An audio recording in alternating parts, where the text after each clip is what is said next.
कुल अक्षांशों की संख्या 181 है, लेकिन अक्षांश रेखाओं की जो संख्या है वो 179 है। अब आप सोचेंगे कि अक्षांश टोटल तो 181 है, लेकिन अक्षांश जो रेखाएं हैं वो 179 कैसे हैं वो हम समझते हैं।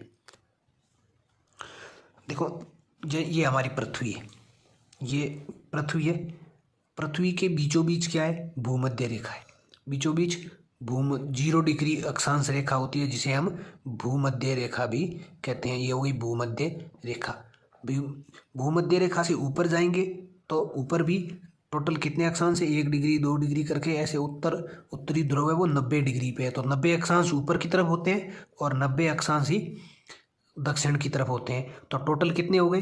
ये एक 0 डिग्री अक्षांश हो गया, 90 ऊपर के और 90 नीचे के, 180 और एक 0 डिग्री अक्षांश। तो टोटल अक्षांश तो कितने हो गए?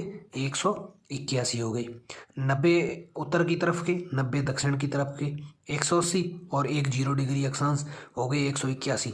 लेकिन अक्षांश तो टोटल 181 हो गए, लेकिन अक्षांश रेखाएं जो है वो हमने ऊपर पढ़ा कि भाई 179 है। ये कैसे?